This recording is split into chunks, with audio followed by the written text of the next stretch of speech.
Harry's gamble has backfired hugely. That decision on his royal protection has been kicked into the long grass, and this has driven him absolutely crazy. I'm hearing that he is spitting feathers about this. Seeing damage to the British royal family as a result. Honestly, it was so obvious that Prince Harry was using this trip to the United Kingdom as another bargaining tool, as another attempt to bounce his father, as emotional blackmail. And some people were sucked in. His security team can't manage him, the wife, and the kids coming to the UK. He is more than welcome to give me a call. The king does not rule this country. He has no power. This is a democracy run by the democratically elected government. A 41-year-old man sat in his $5 million home in Portugal, sunlight streaming through the windows, as he sobbed into the phone. His voice cracked. He was completely falling apart. Why? Because a committee in London had told him one simple word: no. What happened next, what he did to his own father, is the part that will truly leave you stunned. Harry's gamble has backfired hugely, and he did not have in his possession the confirmation that he would have armed royal security whilst in the United Kingdom. What he hoped is that by announcing this trip was happening, and of course he's been planning to come for months and months, but by announcing that Meghan, Archie and Lily would come, that he's forcing the hand of the UK authorities. Put the headlines and the spin aside for a moment, because there's been plenty of both. Here's what actually happened. RAVEC, the body responsible for deciding who receives taxpayer-funded police protection in Britain, considered Harry's request for armed security during his July visit and said no. There wasn't a lengthy debate. There wasn't a fresh review. In fact, they didn't even conduct one. They examined the file, decided there was no reason to reopen the case, paused the process, and moved on. Last times you joined us, you accurately predicted that Prince Harry would lose his battle to restore his automatic taxpayer-funded police protection in the UK. Now, just days before Harry's expected return to Britain, the Royal and VIP Executive Committee, aka RAVEC, has reportedly declined requests for additional security for this trip, throwing into question whether Meghan Markle, Archie, and Lily will make the trip after all. Now, here's where the story gets interesting. The reaction from the people who actually do this work for a living wasn't shock. Not even close. One veteran, who spent more than 30 years providing royal and high-risk protection, summed it up simply. Nothing had changed since Harry lost his court case. Nothing. If there had been a credible threat, Britain's intelligence services would have raised the alarm immediately. They didn't. There was no assassin, no credible plot, no extraordinary danger. Nothing beyond the level of risk faced by public figures around the world every day. And that leaves one uncomfortable question hanging in the air: that if the security experts saw this outcome as entirely predictable, why did Harry react as though it had come out of nowhere? Why the emotional breakdown? So when we look at Harry and Meghan, we can't put them in the same category. And when it comes to the Metropolitan Police providing support, yes, they will provide support on occasions. I've had some A-listers who've come into the country.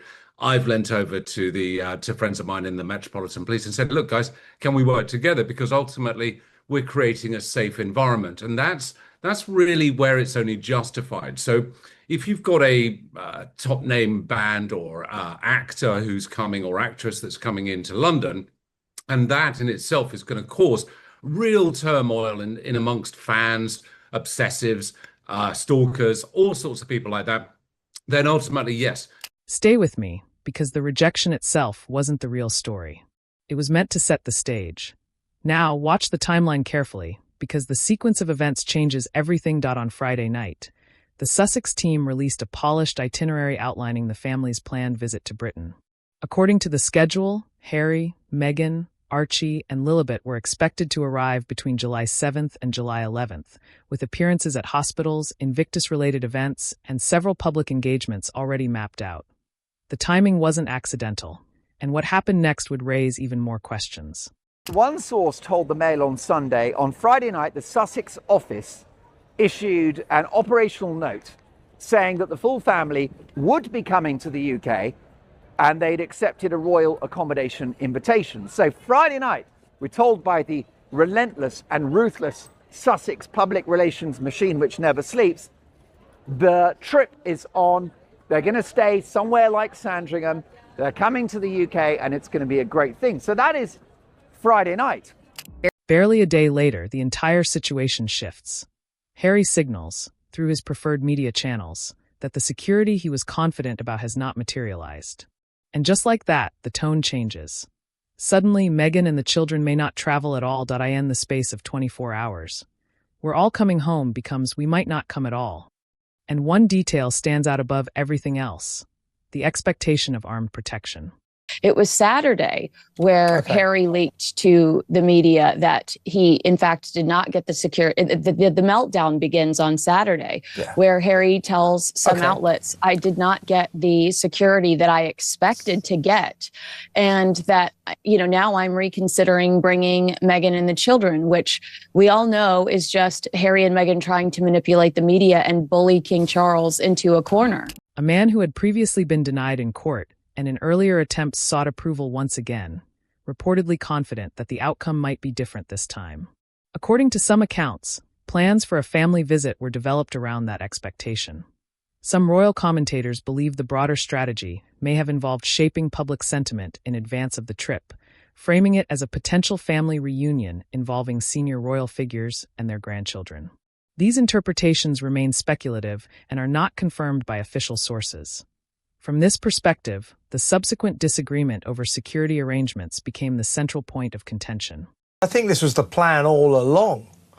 It was to sort of build King Charles up and Britain to the idea that our king is finally going to get to see his grandchildren again, and then to whip that away from the king and the nation by saying, well, you still won't give me that gun guard, police armed protection that I need, that I demand, so you won't give it to me. So I'm not going to bring Meghan and the kids back now. I think that Harry actually thought that if he could set up this meeting between his kids, Archie and Lilibet, and the king, that the security he demanded, or he's been demanding now for a couple of years, would suddenly fall into place. He'd get that automatic armed police protection he's always demanded, and everything would be hunky-dory. The situation wasn't limited to the UK.in practical terms. If the requested security arrangements were granted in one context, it could have implications for how protection is handled in other countries as well, including how costs are allocated. However, the outcome ultimately depended on approval from senior decision-makers. In this case, that approval was not given. But of course, they've turned round, the authorities here, and said, look, that doesn't make any difference. You're not getting an armed guard. Your British taxpayers are not going to pay for police protection for you, mate. You ran away. You're not a front-line royal. You're not getting it. As soon as he finds that out, he breaks his father's heart by saying, well, you're not going to get to see your grandchildren after all. What a despicably cruel thing to do to the king. At this point, a key distinction often gets overlooked. The king does not have operational authority over security decisions in the United Kingdom. Those matters are handled by the government through established processes, with responsibility resting on the relevant executive bodies rather than the monarchy. Decisions about protective security fall within the remit of official committees such as RAVEC, which operate independently of the royal household. As a result, the decision in question was not something that could be directed or overridden from the king's office. He doesn't understand where the power of the king stops. I mean, the king essentially, it's always important to stress this to a lot of your fellow Americans, Kinsey. The king does not rule this country. He has no power. This is a democracy run by the democratically elected government.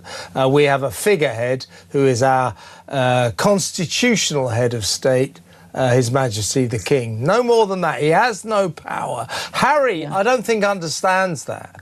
I think Harry thinks his dad can go around telling the government to do this, that and the other. And I actually think that Harry's so stupid. At the time, the wider context was already sensitive for the royal family, with ongoing public scrutiny and recent controversies shaping perception around them. In that environment, Any suggestion of intervention or influence over security decisions would have been highly scrutinized, especially given that these decisions had already been addressed through formal legal and After Harry institutional lost channels. a court case, Exactly. Charles to then swoop in and say, "No, we don't like that. That's privilege. That's the type of thing Charles is trying to avoid right now with the Andrew Mountbatten Windsor scandal blowing up to the side. He does not want to look like anyone in his, he's trying to be more transparent about, their finances." In this interpretation of events, the king reportedly chose not to intervene, allowing the formal process to proceed without comment.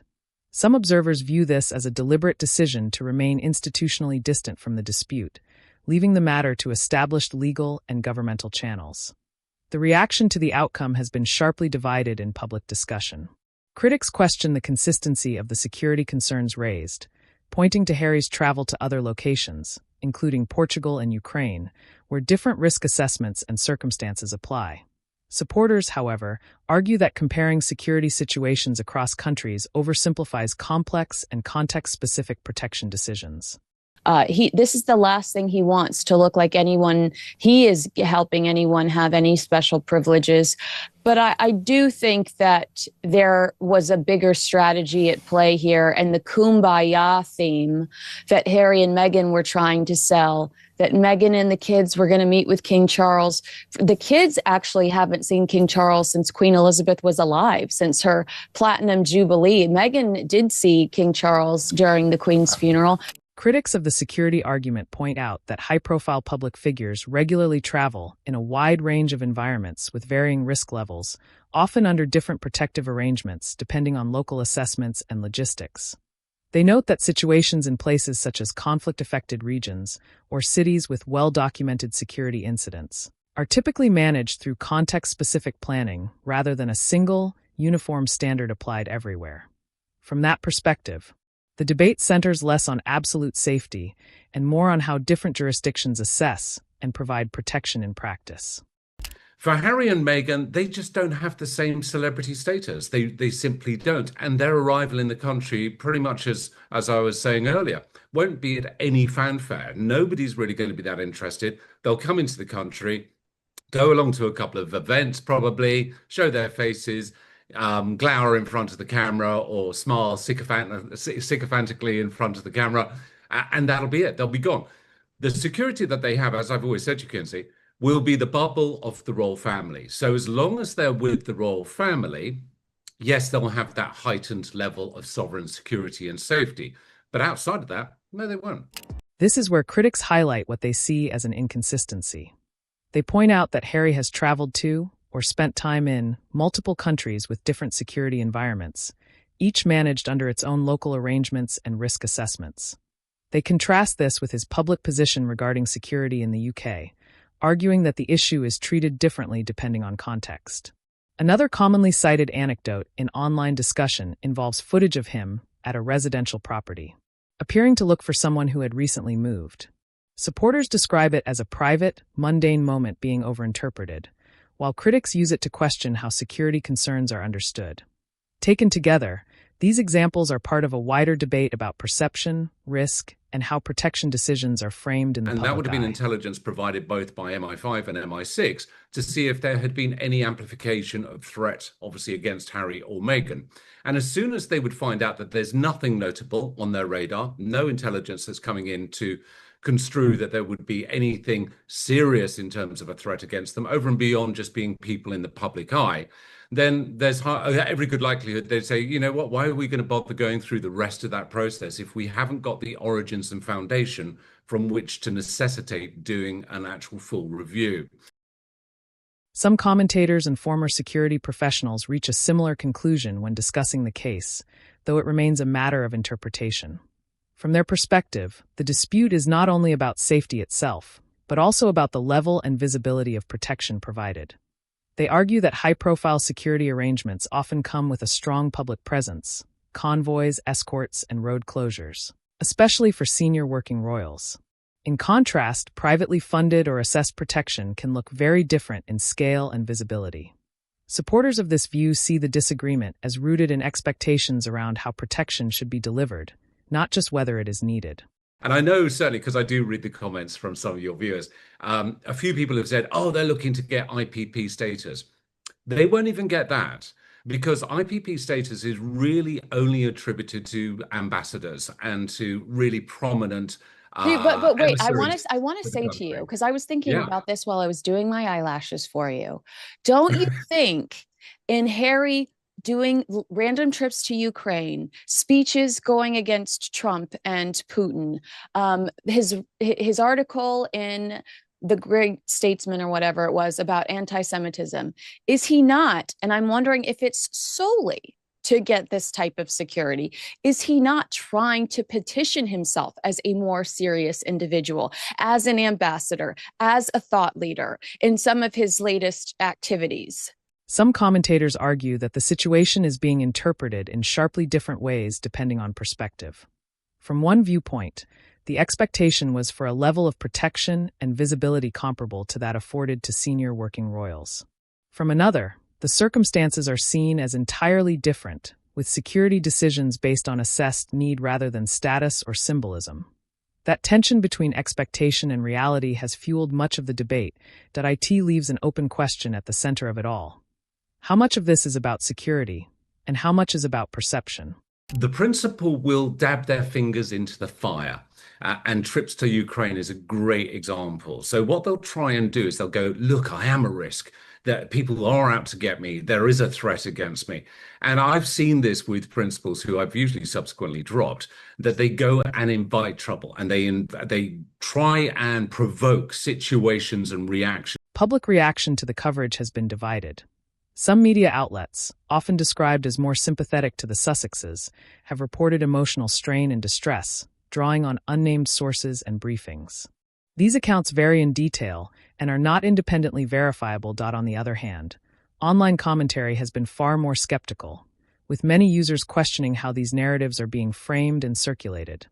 The result is a familiar divide between press narratives, insider claims, and public interpretation, each presenting a different version of the same set of events. But it's actually worse than that, because everything that they touch turns to drama and trouble and negative headlines. And the king will be observing this now, thinking, oh my goodness, we had Clarence House last year in September, face-to-face summit, that led to Harry running off to The Guardian, which wants to abolish the monarchy, giving them an interview.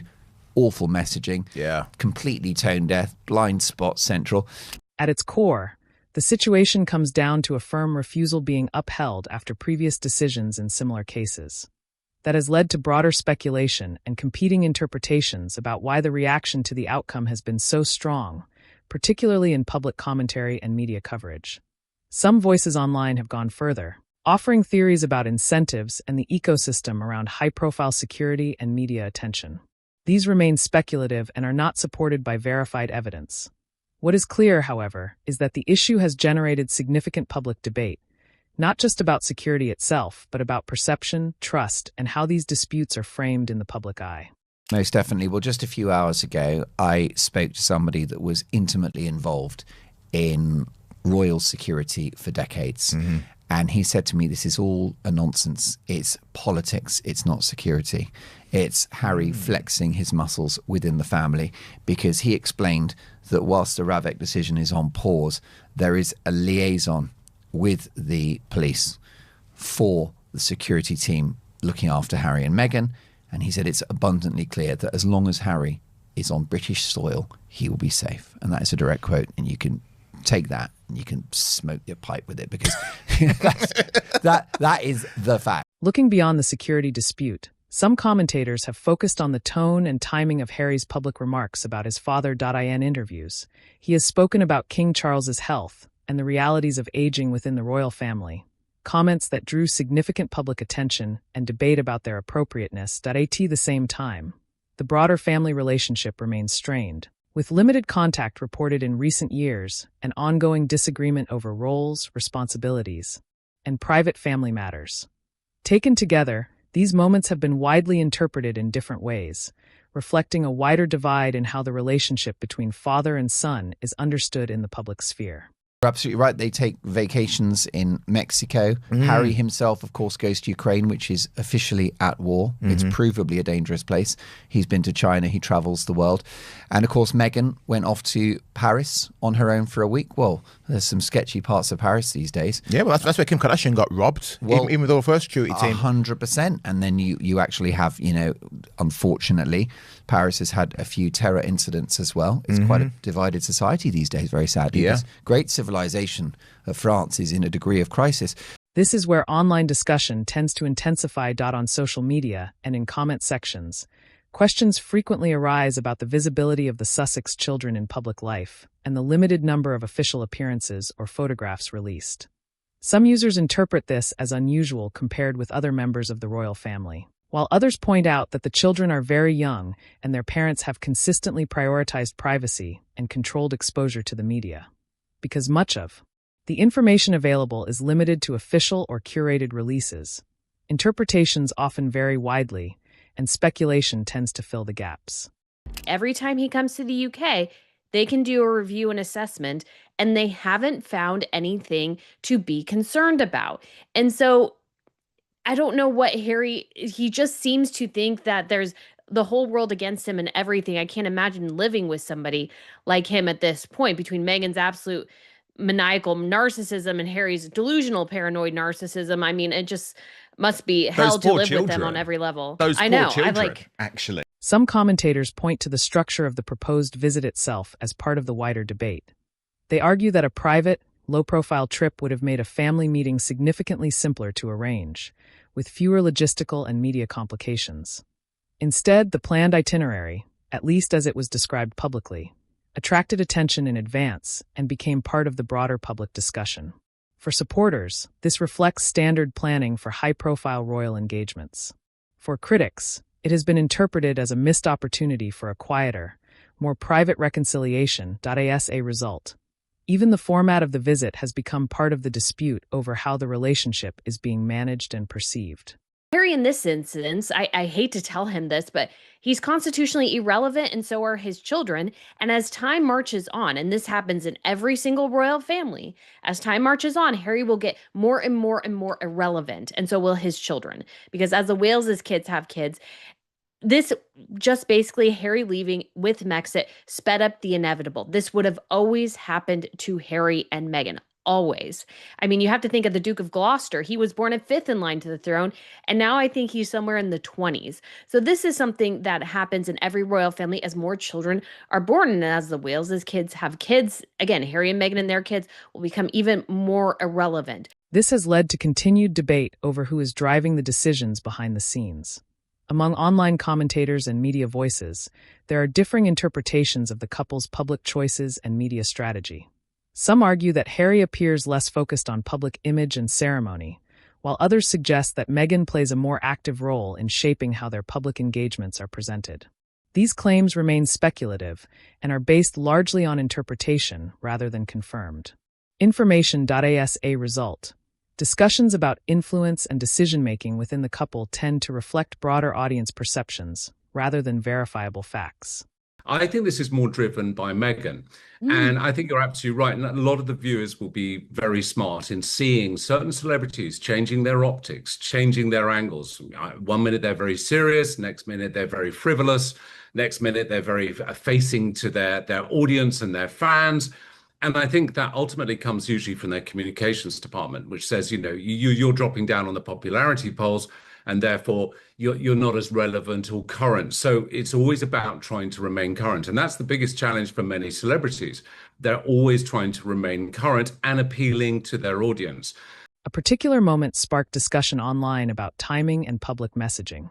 Some observers noted that a post promoting a product from Meghan's online business appeared around the same time as a widely shared video from the Princess of Wales addressing a personal and emotional subject. On social media, a range of interpretations emerged about the coincidence, with some users drawing connections between the two events, while others dismissed any link as incidental and unrelated. As with many high-profile public figures, overlapping news cycles and personal announcements often generate competing narratives and differing public reactions.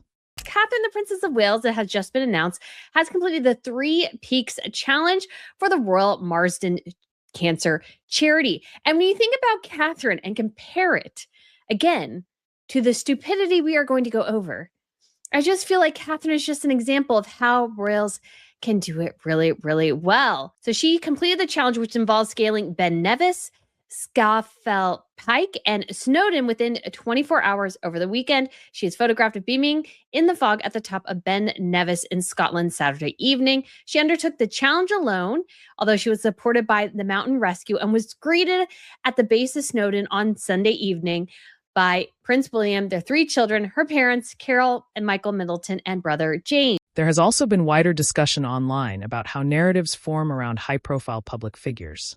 Some social media users and commentators point to the existence of coordinated online behavior in general, such as bot activity, targeted harassment, and promotional accounts, as part of how public opinion can be shaped in modern digital spaces. Others are more cautious, noting that these claims are often difficult to verify conclusively. Separate from that, there are ongoing debates about the role of social media engagement, publicity strategies, and how positive or negative coverage is amplified online. What is clear is that once certain narratives take hold, they tend to persist and spread quickly, regardless of whether every underlying claim has been substantiated. Meghan Markle has now formally endorsed one of the biggest online trolls of Catherine, the Princess of Wales. This is the care package to the notorious JTB. And trust me, Markle knows exactly what this man is all about. There has also been wider discussion online about how narratives form around high-profile public figures. Some social media users and commentators point to the existence of coordinated online behavior in general, such as bot activity, targeted harassment, and promotional accounts, as part of how public opinion can be shaped in modern digital spaces. Others are more cautious, noting that these claims are often difficult to verify conclusively.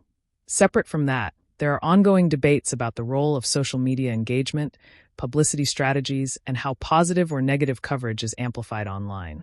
What is clear is that once certain narratives take hold, they tend to persist and spread quickly, regardless of whether every underlying claim has been substantiated. In terms of that punctuality, again, it's going to be interesting to see when he comes over, whether it be, mob-handed with the family or on his own, how he conducts himself at the various events. And I'm really intrigued to know what events he's going to go to. I'm sure it's going to be all the box-ticking sort of demographics that need to be ticked. Well, get Harry playing with a sick or injured child. Check. Yeah. Harry having a balloon sword fight. Check. This has become one of the central points in the wider debate. Commentators argue that the outcome of future travel plans could influence how earlier security concerns are interpreted in public discussion. Some suggest that if the family were to travel to the UK, it would affect perceptions of the original dispute, while others argue that if they do not, it will reinforce criticism from opponents. A number of security analysts have also offered predictions about how the situation might evolve, though these remain speculative and not formally verified. More broadly, interpretations differ sharply depending on perspective. Supporters tend to emphasize safety and personal choice, while critics focus on consistency and public messaging. As a result, the discussion has moved beyond the original issue into a wider argument about narrative, perception, and trust in competing accounts.